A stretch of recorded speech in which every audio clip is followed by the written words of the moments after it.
buenas tardes. Tiempo de entrevista, tiempo de actualidad aquí en Mírame Televisión, como cada lunes y ya desde esta nueva temporada de verano. También los miércoles y los jueves seguiremos con entrevistas aquí en esta casa. Nosotros no paramos porque hay mucha información que contarles, como la que queremos abordar en la entrevista de hoy. Para ello, sin más, ya vamos a dar la bienvenida a nuestro invitado. Hoy nos acompaña Santiago Pérez, el senador del Partido Socialista y concejal de Urbanismo en el Ayuntamiento de La Laguna. Santiago, muchas gracias por estar con nosotros. Muchas gracias por invitarme. Me gustaría empezar esta entrevista hablando de un asunto que en su momento abordamos aquí, porque fue noticia en diferentes medios de comunicación, y por el que quiero preguntarle. Vamos a ver primero este titular, recientemente publicado en Canarias Ahora: archivada la denuncia del exconcejal de La Laguna que intentó involucrar en una conspiración al denunciante del caso Reparos, en este caso a Santiago Pérez. Santiago, primera impresión sobre el resultado final de esta causa judicial que se inició a raíz de la declaración de Javier Abreu en sede judicial. Tengo que decir en primer lugar que es la primera vez que yo hablo en un medio de comunicación sobre este asunto. Esta fue una declaración judicial que hizo Javier Abreu, amparado por la condición de investigado. Uno, cuando declara como investigado, puede incluso faltar a la verdad sin contraer responsabilidades.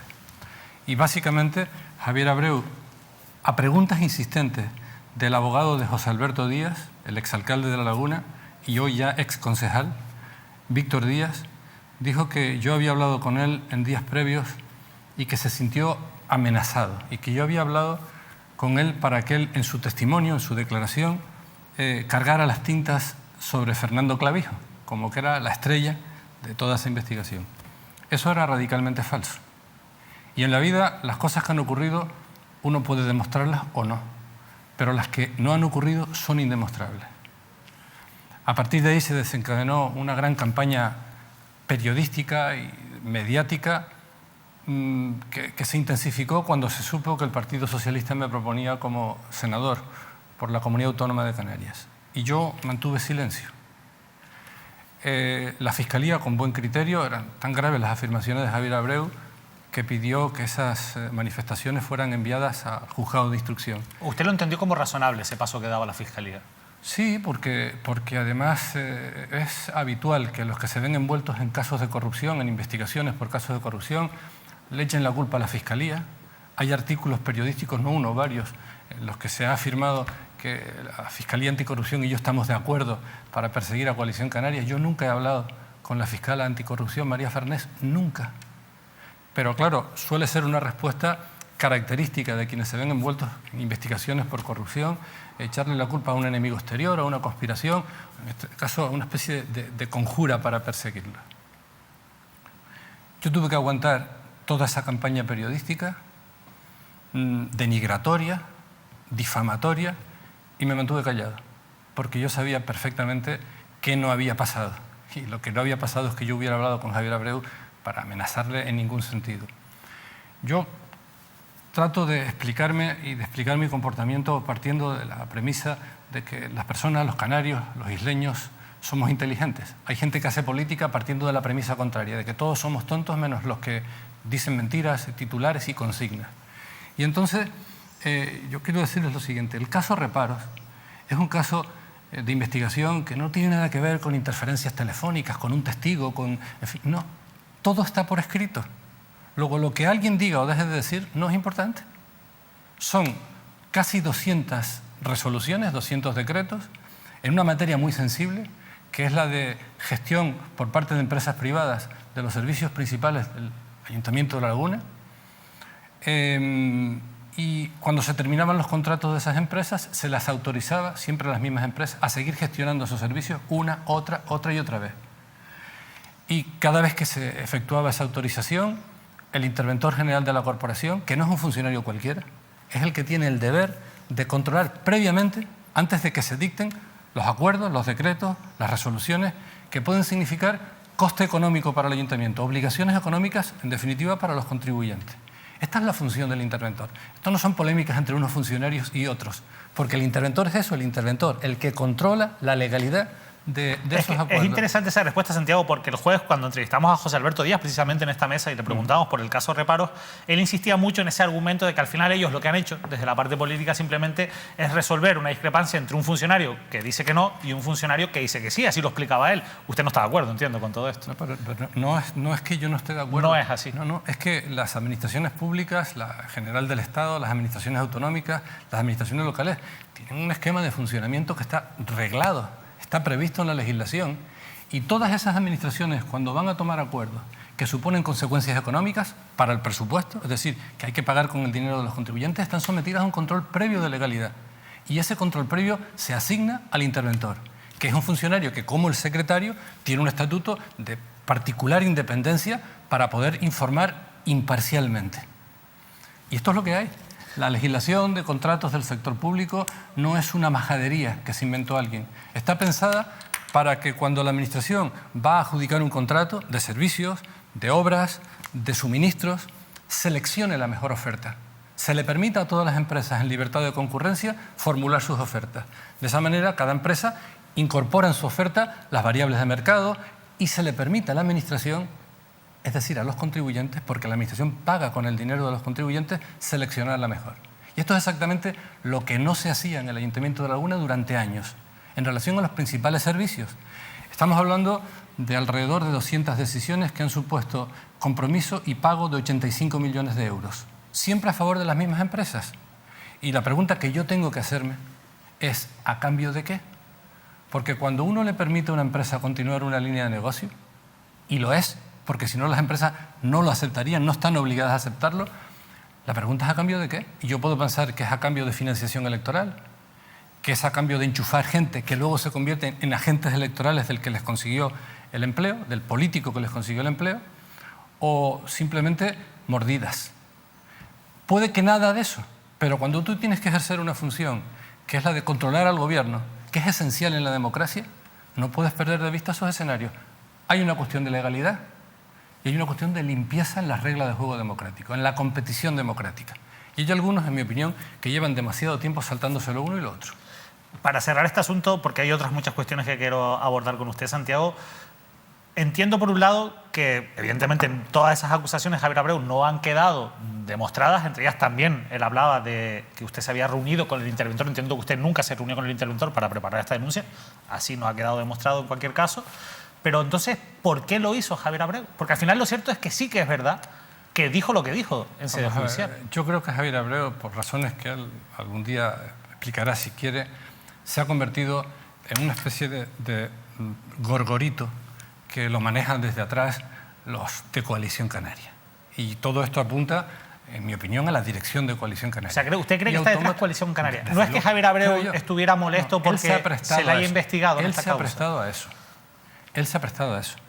Y, de hecho, desde el día siguiente de sus declaraciones, ya la prensa era un vendaval de informaciones. Que si el caso Reparos había dado un giro de 180 grados, que si yo iba a pasar de denunciante a denunciado. Yo viví esto ya, algo muy parecido cuando el caso de las Teresitas.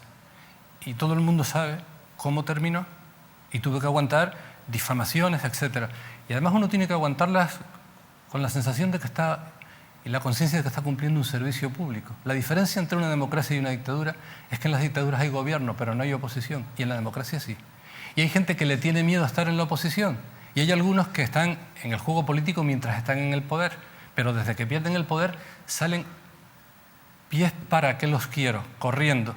Y yo a veces pienso, es que chico, pasar de la albarda, como decía la gente del campo, a la silla de montar es fácil, pero pasar de la silla a la albarda no es fácil. Y el que estuvo la semana pasada hablando aquí no ha estado nada en la oposición. Y el tiempo que ha estado en la oposición no ha dejado ni una sola iniciativa que haya implicado trabajo, estudio, echarle horas a esto.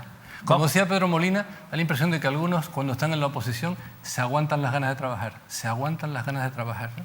Ustedes, o los denunciantes en este caso, por ejemplo, del caso Reparos o del caso Grúas, han pasado de la oposición al gobierno. ¿Se han personado desde el ayuntamiento en esta causa penal? No. ¿Por qué no? Pues no lo sé. ¿No lo sabe usted? Yo no lo sé. Yo he solicitado, y yo creo que acabará ocurriendo así, que el gobierno municipal se persone, porque este es un asunto en el que yo figuro como único denunciante. Y antes de llevarlo al juzgado, quiero que la gente lo sepa. El caso de reparos, único denunciante, en este caso Soy Santiago. yo, sí. Antes de llevarlo al juzgado, que fue en enero de 2018, estuve 2 años advirtiendo en los plenos de la corporación, las actas son literales, que había que cortar de inmediato con aquella práctica. Al pleno llegan los decretos del interventor, perdón, los informes del interventor advirtiendo estas ilegalidades. Y llegan después de que esto ha ocurrido, unos meses después. Yo no tengo la obligación de leérselo. Y yo empecé a ver esto y empecé en el pleno a decir, miren, esta práctica hay que erradicarla de inmediato por las razones que antes expliqué. Es que ni contestaban. 6 plenos entre principios de 2016 y principios de 2018. Están en las actas. Y a partir de un determinado momento yo dije, miren, esto, en fin, tengo la obligación de ponerlo en conocimiento de la Fiscalía o del juzgado porque me lo impone la Ley de Enjuiciamiento Criminal. Yo en aquella época estaba muy atareado con mi actividad como profesor de la universidad, impartía hasta 5 asignaturas por curso académico a la Facultad de Derecho, titulación de Relaciones Laborales, y dije, cuando yo me jubile, que me iba a jubilar pronto, anticipadamente, pero pronto, le dedicaré tiempo a esto y lo presentaré. Y eso fue lo que hice. Pero le preguntaba por qué no se han personado, porque yo entiendo que eso sería positivo, no entiendo, para darle impulso procesal a la causa. Bueno, yo creo que esta causa ha experimentado un impulso muy potente después de que se personó en la misma como acusación pública a la Fiscalía Anticorrupción. El ayuntamiento yo creo que debe personarse, pero yo este tipo de cosas nunca presiono. Yo hago lo que creo que debo hacer, cuando creo que debo hacerlo, sugiero lo que los demás deben hacer, en este caso en representación de la institución, y quien tiene que tomar las decisiones, quien tiene que tomarlas. Yo en el Ayuntamiento de La Laguna soy un teniente de alcalde más, el último. Mi función es esencialmente asesorar, aunque me he hecho cargo de la gerencia de urbanismo a petición del alcalde. Mi intención era ser una especie de medio volante. Vamos a hablar de algunos expedientes de urbanismo, pero vamos a quedarnos, ya que estamos en los juzgados, porque también ha sido noticia recientemente la decisión del concejal de Ciudadanos, Alfredo Gómez, de presentar una denuncia en los juzgados por una serie de contrataciones que él considera que podrían ser indiciariamente delictivos. ¿Usted ha podido ver esa denuncia? No. Vamos a ver. Pero supongo que ha visto los vídeos que ha distribuido el concejal. Es que los vídeos, yo he estado 32 años de mi vida en la oposición y no he tenido nunca unos medios para producir un vídeo como los que manifiestamente han, elaborado ese vídeo. Ahí está teleprompter. O sea, es evidente que el que está hablando tiene un texto delante. Yo he estado 32 años en la oposición y mi pregunta es, ¿y quién pone a disposición de un concejal de La Laguna toda esa ingeniería para producir ese vídeo con esa calidad y esos escenarios, etcétera? Mira, este concejal era presidente, porque acaba de dejar de serlo, de una comisión que es Comisión de Transparencia. En mi opinión, el primer deber que él tenía, si hubiera tenido conocimiento de ilegalidades, yo nunca hablo de irregularidades, porque las irregularidades no existen. O hay legalidad o hay ilegalidad. No hay una tercera vía. La separación no es fácil, hay que buscarla, pero no hay una tercera vía. O las cosas son legales o son ilegales. Si él creía que había contrataciones ilegales, su primer deber era plantearlo ante su propia comisión, que presidía, o ante el Pleno, que es lo que siguió durante 2 años. Pero él ha ido primero al juzgado, primero ha disparado y después ha preguntado. Y además con grandes alardes de realización de esos vídeos, que en fin, que a nadie se le pasan inadvertidos. Yo, como sé que el interventor ha informado de que no hay ningún decreto en estos 2 años dictado frente a un informe de ilegalidad, que era la práctica habitual de entonces, pues estoy completamente tranquilo. En mi caso... Sí, en cualquier caso usted ni siquiera se le nombra, ni mucho menos. Por eso le digo, estoy completamente tranquilo porque soy parte de este gobierno municipal, sé con qué delicadeza se está gestionando el dinero público y se toman las decisiones que pueden entrañar consecuencias económicas para el presupuesto y por lo tanto para los contribuyentes. Y por lo tanto yo estoy completamente tranquilo al respecto. Pero usted sabe también que la legislación actual no establece una fiscalización previa por parte del interventor de los contratos menores y que son básicamente contratos menores lo que ha denunciado, llevándonos, porque nosotros tampoco hemos visto la denuncia, por los vídeos que ha subido el concejal, y al final en esos vídeos se habla pues de una empresa de catering que acaba prestando otra serie de servicios, que además supuestamente hace las obras en la casa del alcalde, contratos a una empresa de pinturas vinculada con uno de los concejales, contratos a familiares de otros concejales. Bueno, Santiago, ¿cuál es su opinión sobre estos contratos que ha denunciado el concejal de Ciudadanos? Vamos a ver, yo quiero que la comisión de investigación desarrolle su actividad. Es una comisión de investigación que se ha constituido a petición del propio alcalde y que va a examinar la contratación menor de los últimos 10 años. Contratos menores son contratos de pequeña cuantía, en el caso de obras de hasta 40.000 euros, en el caso de servicios y de otro tipo de contratación menor, suministros hasta 18.000 euros, y que son procedimientos de contratación legalmente establecidos muy sencillos. Pero esos contratos tienen que tener consignación presupuestaria.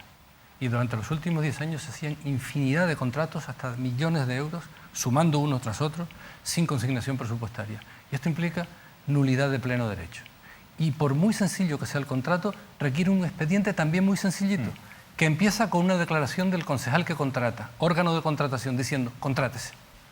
Y a partir de ahí se desencadena un breve procedimiento. Durante los últimos 10 años hay cientos, miles de contratos menores sin consignación presupuestaria, ni siquiera ese breve expediente. Y yo le he tenido que dedicar demasiadas horas durante esos años al control del gobierno, porque esa es la función de la oposición. De todos esos contratos, yo he denunciado ¿cuántos? Una infinitésima parte, que son los que tienen que ver con la gestión por parte de empresas privadas de los servicios públicos principales del Ayuntamiento de Laguna, por algunos de los cuales cobran a lo largo del año pues 3,5 millones de euros, servicio de atención domiciliaria, 1 millón de euros o cantidades aproximadas. Estamos hablando de cosas muy serias. Y el contrato, por ejemplo, de la empresa de basura, que se autorizó que continuara gestionando después de vencerse el contrato en octubre de 2018, implica una facturación mensual de en torno a 1.350.000 euros. Entonces, este tipo de contratos no se pueden gestionar así. Habrá que ver qué dice el juzgado, pero en cualquier caso sí que al final se traslada un poco, yo no sé si usted está de acuerdo, pero se traslada un poco la sensación a la ciudadanía de aquí ha cambiado el gobierno, pero se siguen haciendo las prácticas del pasado. Porque eso es lo que se pretende. Y sin embargo, el interventor ha emitido ya 2 informes relacionando qué decisiones ha tomado el gobierno municipal actual en contratación menor y en la otra contratación. En estos 2 años, 0 reparos de intervención. Insisto, yo llevé este tema al juzgado después de estar 2 años pidiendo en el Pleno que esa práctica se erradicara y que cuando el Ayuntamiento de Laguna necesita gestionar un servicio público a través de empresas privadas, esto se llama externalizarlo, se haga conforme a la ley, que requiere convocatoria de un concurso, una licitación, para que todas las empresas en pie de igualdad tengan la oportunidad de contratar con la administración pública y, en consecuencia, la administración poder seleccionar la mejor oferta en términos de calidad-precio. La verdad es que yo le he escuchado muchas veces hablar de los contratos menores, le he escuchado su discurso, me parece un discurso muy, muy interesante porque al final si uno va a la ley, que yo lo he hecho, lo hemos hecho en esta casa y ve un poco la naturaleza de la ley, va un poco en lo que usted dice, al final no se puede abusar de esta figura que evidentemente en determinadas circunstancias es necesaria y tiene que existir. Pero claro, Santiago, cuando uno ve que algunas de las empresas a las que usted denunciaba en el pasado, como Guajara Aventura, se le sigue contratando aunque sea en menor cuantía y habiendo crédito disponible, pero se le sigue contratando, uno se pregunta, ¿realmente no se sigue abusando de la contratación menor? Pues esto es lo que tendrá que aclarar la Comisión de Investigación. Y creo que la Comisión de Investigación se va a desenvolver no con el resultado de antemano decidido, impuesto por mayoría. Yo he participado en muchas comisiones de investigación que terminaban en un fraude. Es que la gente tiene la sensación de que eso no sirve para nada. Pues a mí me duele, por eso yo nunca propongo, nunca he propuesto desde la oposición una comisión de investigación, porque la mayoría te impone una mentira por mayoría. Yo fui miembro de la comisión parlamentaria del caso eólico, parlamentaria, y al final de esa comisión, Coalición Canaria y el PP impusieron por mayoría una mentira, de forma que los responsables del caso eólico eran dirigentes socialistas, pero los que estaban siendo investigados por los juzgados y luego han sido juzgados eran responsables del Partido Popular. Es como el mundo al revés, pero hay gente que cree que en la política la mentira puede ser algo natural, y que le restriegan ante la ciudadanía las mentiras más inconcebibles, aprovechándose de que la gente sabe poco de estas cosas. Pero si uno entiende cómo funcionan estas cosas y es capaz de explicarlo, la gente es inteligente. En cualquier caso, usted dice que veremos cómo se resuelve todo esto y ahí se luego. Se tendrán que dar las explicaciones oportunas de todas las luego. contrataciones. Mire, en este asunto con el que empezamos esta conversación, el juez ha decretado el sobreseimiento. Yo ni siquiera fui citado como investigado. ¿Cierto? Pero antes de que el juez dictara este auto, dictó otro, en el que afirmaba 3 veces que las acusaciones de Javier Abreu solo se sustentaban en sus palabras. Y yo tuve que aguantar que yo me iba al Senado sin haber sido ni siquiera citado como investigado para aforarme.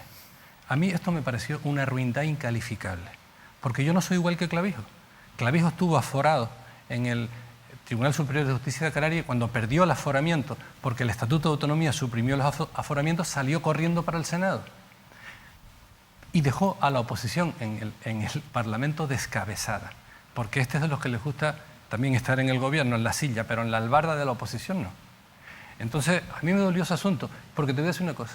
Yo como ciudadano y como persona de convicciones progresistas, creo que de práctica progresista también, pero de convicciones progresistas, yo me siento mucho más seguro, investigado y juzgado, como cualquier ciudadano de pie, por los jueces ordinarios, que eligiendo yo el juzgado que me va a investigar y a juzgar, que es el Tribunal Supremo, que además está extraordinariamente politizado.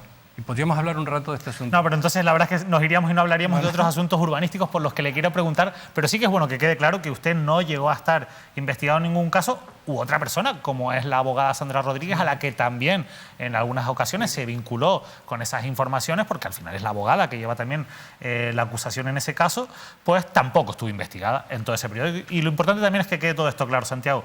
Pero es que ustedes también en la oposición hablaron mucho del plan general de La Laguna, aquel plan que quería impulsar en aquel momento el gobierno de Clavijo, que finalmente fue paralizado, y ahora, el jueves, desde la oposición, o digamos desde su última entrevista en la oposición, José Alberto Díaz decía aquí de manera contundente que ustedes no han hecho nada del plan general en estos 2 años. ¿Qué han hecho del plan general? Mira, a mí no me parece mal que José Alberto se haya ido y se haya ido refunfuñando. Cada uno tiene su estilo. Mira, la gerencia de urbanismo no solo elabora planeamiento, gestiona el planeamiento y hay una actividad incesante en la gerencia de urbanismo. Próximos días voy a dar los datos a pesar del tiempo de pandemia. Y además, la gerencia de urbanismo toma muchas decisiones para defender la legalidad. Podemos hablar luego de ese tema. Plan General de Coalición Canaria empezó en el año 2009 y fue una operación relámpago que tenía perfectamente tramada Fernando Clavijo. Operación relámpago, que era aprobarlo en un metisaca. Y ese plan implicaba la conversión en suelo urbanizable de 6 millones de metros cuadrados de suelo agrícola que debe ser protegido en La Laguna. Coalición Canaria ha intentado esto 2 veces a lo largo de los últimos 20 y tantos años y en las 2 he sido yo testigo, si me permite, protagonista. A finales de los años 90 hubo un plan general que pretendía, entre otras cosas, urbanizar masivamente la Vega de Aguirre. Y muchos laguneros nos rebelamos contra aquello. Cuando llegó Noramas, que a pesar de perder las elecciones, frente a mí, llegó la alcaldía, se dio cuenta de la situación y dio marcha atrás. Y cuando se han vuelto a sentir fuertes, a final de la siguiente década, Clavijo volvió a las andadas.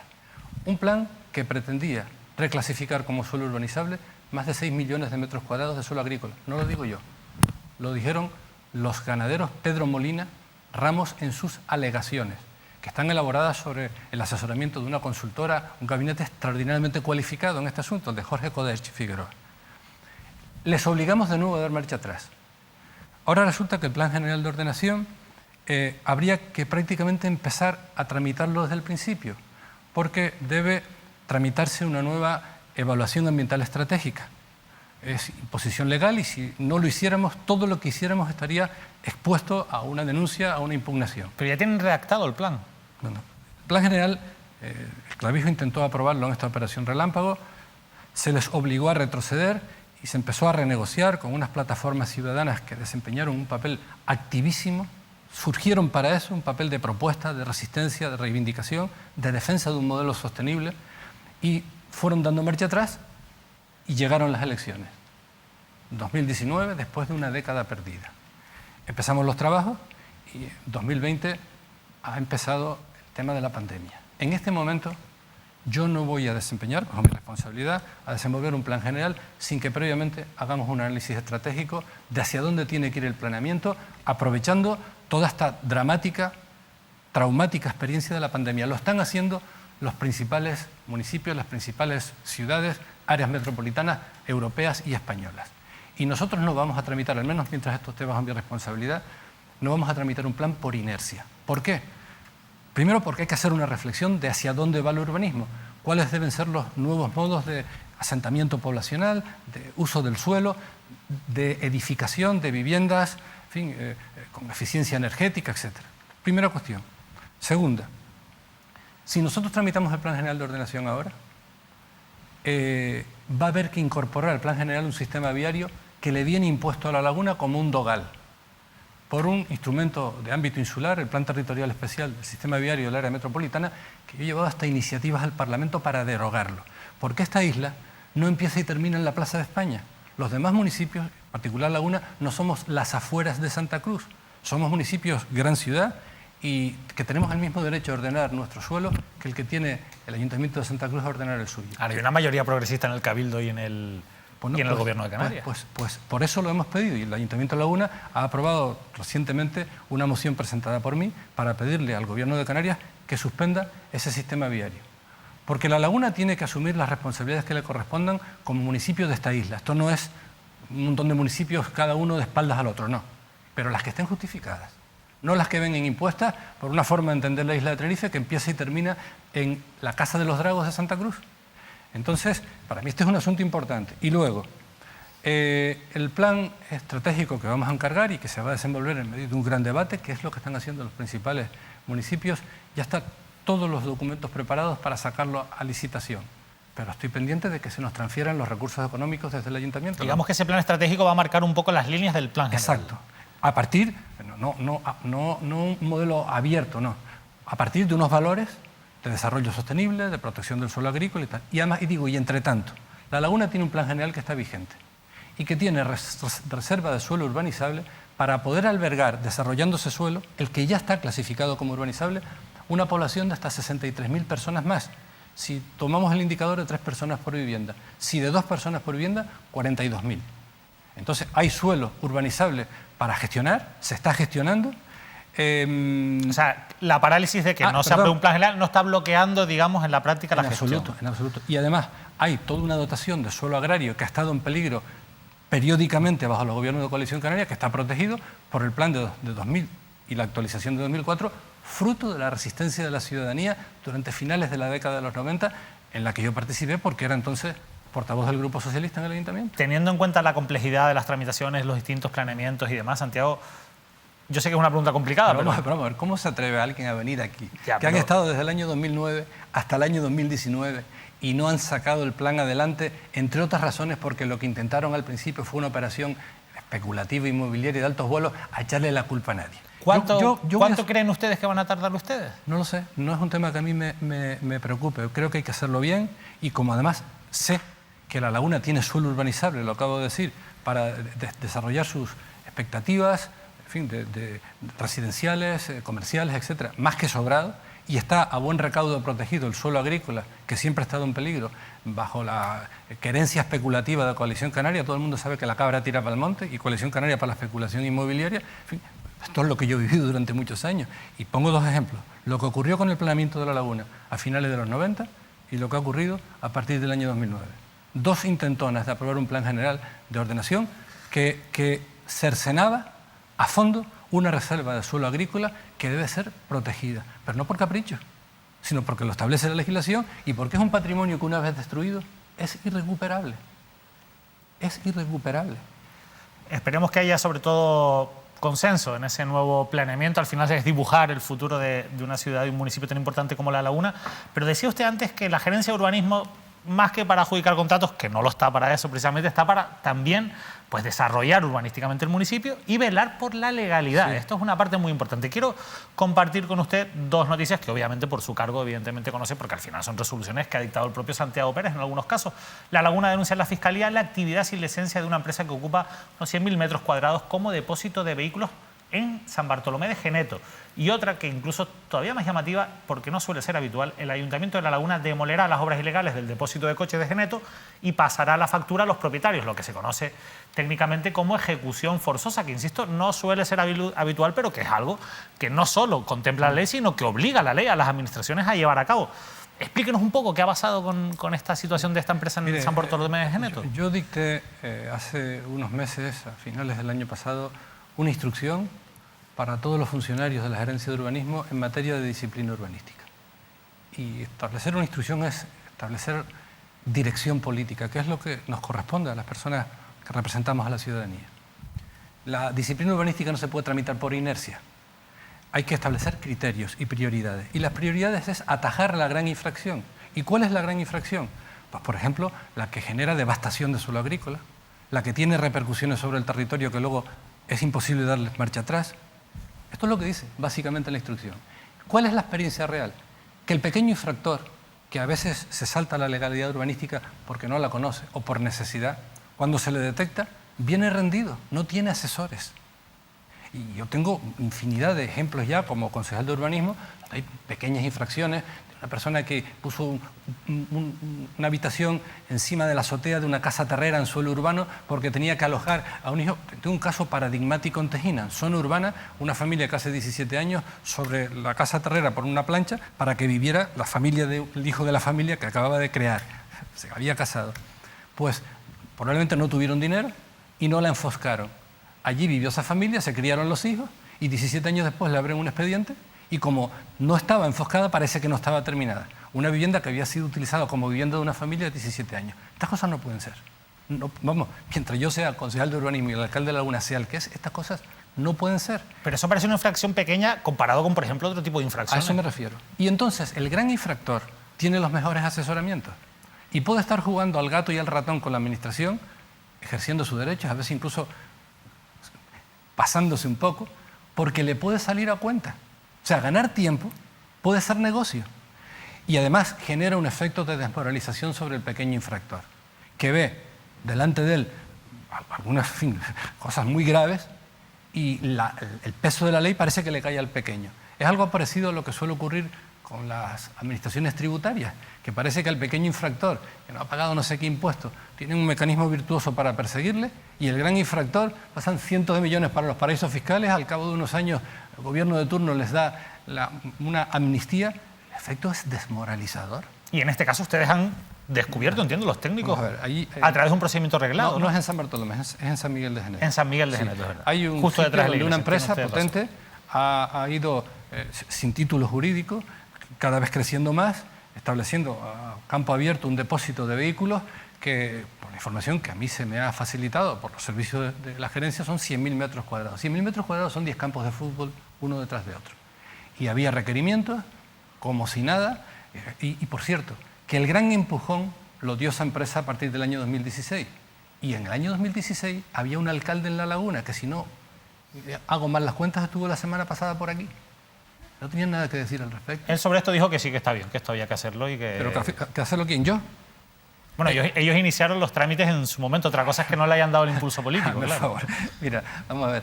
Yo creo que la disciplina urbanística, que es el restablecimiento de la legalidad, así se llama técnicamente, hay que aplicarlo con una idea de la equidad. Y la equidad implica dedicar los mayores recursos, porque la administración no tiene todos los recursos del mundo, ni tiene todo el personal del mundo, ni tiene todos los recursos económicos y presupuestarios, de forma que hay que establecer prioridades. Esto es dirigir políticamente a la administración. Y en materia de disciplina urbanística, fijar cuáles son las prioridades. Yo lo he hecho, a través de una instrucción que no se había dictado nunca. Y además, puedo decir con satisfacción que yo me he encontrado en la gerencia de urbanismo, no tengo nada que ver con eso, una gerencia muy tecnificada y un equipo humano excepcional. La verdad es que nosotros, en estos casos concretos que hemos podido ver la documentación, hay, como decía, un procedimiento que está arreglado, una serie de inspecciones, una serie de informes técnicos, o sea, es bastante contundente, es decir, no se toman estas decisiones, lógicamente, a la ligera. Pero sí que yo insisto, más allá de que se haya trasladado a la Fiscalía a raíz de esa desobediencia de la que usted hablaba, de esas órdenes de precinto que se han dictado. Y se han levantado. Y se han levantado. La conexión con la Fiscalía es que la Administración ha precintado y se ha levantado el precinto. Y se ha levantado el precinto. Y esto ya eso no lo comunico yo. Eso el funcionario tiene la obligación de comunicarlo a la Fiscalía. Yo no comunico a la Fiscalía eso. Porque es el funcionario, cierto, claro, tiene usted razón. Los funcionarios, como ocurre por ejemplo en el conjunto histórico, las infracciones en el conjunto histórico, los funcionarios tienen la obligación de comunicarlas a la Fiscalía. Porque los bienes protegidos por su valor histórico o cultural tienen un estatuto jurídico especialmente reforzado. Y es el funcionario el que tiene la obligación, si detecta determinadas ilegalidades en ese tipo de materia, de ponerlo en conocimiento de la Fiscalía. Y eso es lo que ha ocurrido aquí, pero me llama todavía más la atención porque no es habitual, y la verdad es que yo he ido a la ley del suelo a buscarlo y evidentemente no solo lo pone, sino que obliga a las administraciones a hacerlo, lo de la ejecución forzosa cuando el promotor se niega a cumplir las órdenes de restablecimiento de la legalidad. Entonces me gustaría preguntarle por esa parte y sobre todo, ahora ya que se ha dictado, que entiendo que están en una fase en la que se podrá recurrir a esta decisión, no sé si se ha hecho, ¿qué falta para que el ayuntamiento ya dé la orden definitiva? Mira, y se recupere la legalidad? Las decisiones de la Administración se presume que son legales y son ejecutivas. Se pueden recurrir, pero el recurso no paraliza la ejecución a menos que el recurrente le pida a los tribunales la suspensión cautelar. Una medida cautelar, como sí, se suele decir. Suspensión. Si no, esto adquiere velocidad de crucero. La decisión de la Administración es ejecutiva y se ejecutará. ¿Cuándo la van a ejecutar? Bueno, yo, como decía un abogado, espere que el juez me dice que le voy a traer la cabra y se la doy. No, hombre, yo la fecha no lo puedo poner, pero son temas ya... Pero entiendo que entonces no hay ningún obstáculo para ejecutarlo, más allá de... Si no hay una suspensión cautelar por parte de los juzgados, y las empresas tienen derecho a pedirla, y probablemente la pedirán, otra cosa es que la consigan después de los antecedentes de este asunto, la decisión de la Administración es ejecutiva y se ejecutará. Y el coste se repercutirá en las personas que han cometido la infracción, que obliga a la Administración a actuar para restablecer la legalidad. Lo cierto es que, decía usted antes, bueno, hemos dictado una serie de directrices para el control de la legalidad urbanística en el municipio. Ponía el ejemplo de esa vivienda de Tejina. ¿Han encontrado más ilegalidades? Mira, vamos a ver. Sí. El Ayuntamiento de La Laguna, como otros municipios, tiene un programa de altísima cualificación de información geográfica concertado con Grafcan. A nosotros nos llega cada año unas imágenes de una resolución infinita sobre cualquier cambio territorial, sobre cualquier cambio. Y comprobamos que las infracciones más graves, en la última, hay algunas de las imágenes que hay que eliminarlas porque son lo que llamamos falsos positivos, a lo mejor un sitio donde se ha pintado simplemente y parece que ha habido un cambio, pero una vez depuradas las imágenes, la conclusión es evidente. Las principales infracciones urbanísticas se cometen en suelo agrario. Y a mí no me preocupa que en 10.000 metros cuadrados de suelo agrario se ponga un invernadero sin autorización, porque eso en definitiva es legalizable. Lo que me preocupa es que en suelo agrario se construya un chalet con piscina en plan Beverly Hills, y eso está pasando. Está pasando. Y claro, ha venido pasando. Las principales infracciones, las más graves, las que hay que atajar, las que hay que, investigar y en su caso sancionar, son las que se están produciendo en el suelo agrario. El suelo agrario hay que protegerlo, y esto no es una cuestión romántica, es que los que gobernamos hoy y los que vivimos hoy somos dueños de nuestra tierra. Nos la pasaron nuestros antepasados. Lo que pasa es que normalmente el que se puede construir una piscina o puede construir ese tipo de infraestructuras, cuando hablamos de grandes empresas, como puede ser el caso de Geneto, pues son personas influyentes. O sea, esto no es fácil, entiendo, tampoco. Pues tirando de ese hilo, probablemente si tiráramos mucho descubriríamos, desenredaríamos el ovillo. Porque mi pregunta es, ¿y por qué este tipo de ilegalidades tan flagrantes no han sido objeto de expediente? Yo no tengo ningún interés en ejercer la función disciplinaria ni la sancionatoria. Bueno, es obligatorio. No es obligatorio. Claro. Yo no sé. Insisto, y hay que hacerlo. La Administración no puede estar persiguiendo todas las infracciones al mismo tiempo porque no tiene recursos para ello. Entonces hay que establecer prioridades. Y las prioridades no las he establecido de boquilla. Están en una instrucción que ha sido publicada y que es obligatoria para los funcionarios. Me quedo con eso de tirar del hilo de las personas influyentes. Vamos a ver lo que vamos averiguando sobre este asunto, pero ya que estamos hablando de esto, vamos, prácticamente es obligatorio también, Santiago. ¿Qué ha pasado con la casa del presidente del Parlamento de Canarias, de Gustavo Matos, con esas obras que también pues, han sido publicadas? No estoy en condiciones de informarte. No, porque yo es un expediente del que no he querido seguir.